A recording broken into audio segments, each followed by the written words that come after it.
we come forth not to get you to believe anything.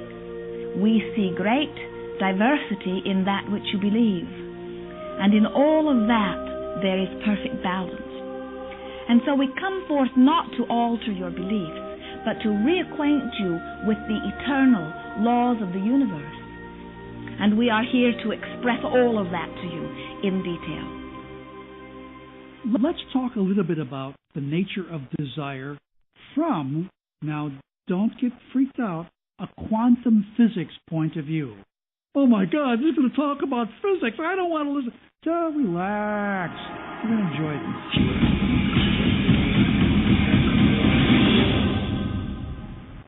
When we look around us, even at our own bodies, what we see is the tip of the iceberg.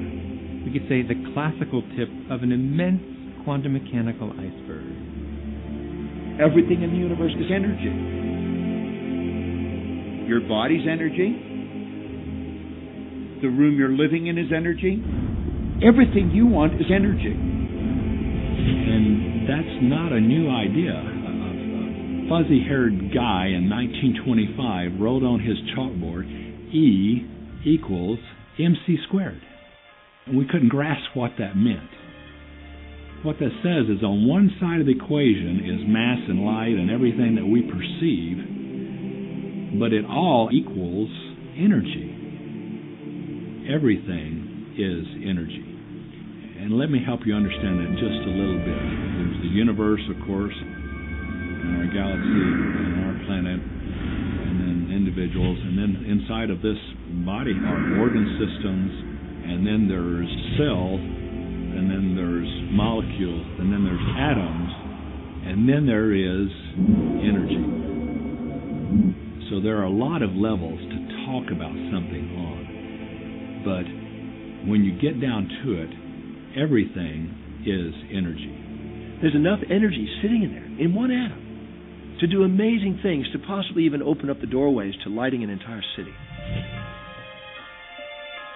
Think of this for a moment. Take your hand and look at it. Now, your hand looks solid, but it's really not. If you put it under a proper microscope, you'd see a mass of energy vibrating. And so everything is made up of the exact same thing, whether it's your hand, whether it's the ocean, or whether it's a star. The colored paper with ink on it is not money. It's just energy. And so part of the illusion that we're living in is that, these things are solid. They're not solid. Neither is a piece of wood. Neither is a rock. Get the proper microscope and go and look at a wall. That wall is not solid. That wall is a mass of energy in a very high state of vibration. It feels solid because of the vibration, the rate at which the molecules are vibrating. Everything in the universe vibrates. In other words, everything moves. We live in an ocean of motion. You are vibrational beings in a vibrational universe. Many people are not yet ready to acknowledge that they are vibrational. They prefer to see themselves as blood and bone specimens that they see in the mirror. And we want to remind you that everything that you observe with your physical senses is vibrational interpretation. In other words, you hear because your ears translate vibration. You see because your eyes translate vibration. You smell because your nose translates vibration. Your fingertips are translating vibration. Your tongue is translating vibration. All of your senses are about the translation of vibration, and that's why you are able to perceive your environment in the way that you do. So it's very difficult for us as scientists or engineers or medical doctors or anybody to come to terms with the fact that what our senses are telling us is really not the whole story. We've been so taught to live with our physical senses, hear, see, smell, taste, and touch. But our physical senses lie. Our physical senses don't tell us the truth. If you only judged by your sensory factors, you'd believe the sun took a bath in the ocean every night and burrowed through the earth and was reborn on the eastern shore the next morning. I mean, the ancients used to believe that, but now you know better than that.